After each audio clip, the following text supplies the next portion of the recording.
স্বাগতম স্বাগতম স্বাগতম। বাংলার বিরোধী দলনেতা শুভেন্দু অধিকারী মহাশয়কে জানাই স্বাগতম স্বাগতম স্বাগতম শুভেন্দু দাস স্বাগতম স্বাগতম স্বাগতম শুভেন্দু দাস স্বাগতম স্বাগতম স্বাগতম।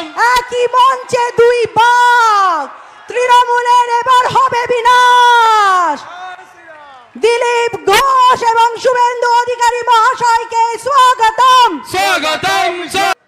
আমাদের সকলের নেতা, ভারতীয় জনতা পার্টির জাতীয় নেতা, দশকের পর দশক ধরে যিনি রাষ্ট্রবাদী প্রচার করেছেন, কাশ্মীর থেকে কন্যাকুমারী পর্যন্ত, এবং আমাদের এই রাজ্যের বলিষ্ঠ নেতা, প্রাক্তন রাজ্য সভাপতি এবং লোকপ্রিয় নেতা সম্মানীয় দিলীপ ঘোষ মহোদয়, তাকে আমি আগাম শুভেচ্ছা জানাচ্ছি।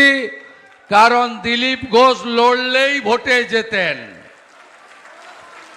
খড়গপুরে বিধানসভাতেও জিতেছেন, লোকসভাতেও জিতেছেন, এবারেও জিতবেন, রেকর্ড ভোটে জিতবেন আমাদের নেতা দিলীপ ঘোষ। আমি দিলীপ দাকে অনুরোধ করব বুধবুধে এগিয়ে যেতে। আমাদের ওখানে আরেকটি সভা রয়েছে, আমি এখানে 15-20 মিনিট বলে তারপরে বুধবুধের উদ্দেশ্যে রওনা হব। পদ্ম ফুলে ভোট দিয়ে মাননীয় নেতা, লড়াকু নেতা, চোখে চোখ রেখে লড়াই করা নেতা দিলীপ ঘোষকে বিপুল ভোটে জেতাতে হবে, এই আবেদন আপনাদের সামনে আমি করতে চাই। দিলীপ দাকে জেতাবেন তো? কাজের লোক আছে, কাজের লোক আছে। পার্লামেন্টে 100 দিনের মধ্যে 99 দিন থাকে, মন্ত্রীদের ধরে ধরে কাজ করে, অনেক বড় মাপের নেতা।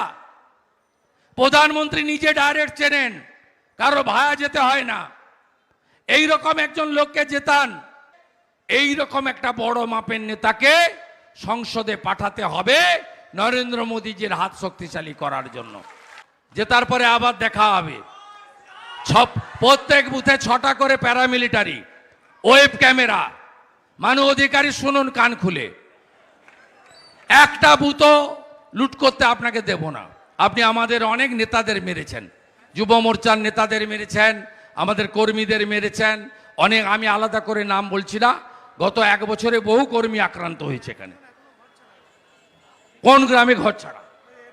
এরুয়ারে আমি নিয়ে গিয়ে ঢুকাবো। আমাকে ডাকছেন না কেন? আমি নিয়ে গিয়ে ঢুকিয়ে দিয়ে আসবো। ওর কত ক্ষমতা আছে দেখবো। আমাদের ভিডিও ভালো লাগলে লাইক এবং শেয়ার করুন। কমেন্ট সেকশনে গিয়ে জানান আপনাদের মতামত। আরো ভিডিও পেতে আমাদের চ্যানেল সাবস্ক্রাইব করুন এবং প্রতি মুহূর্তে খবরের আপডেট পেতে প্রেস করুন বেল আইকন।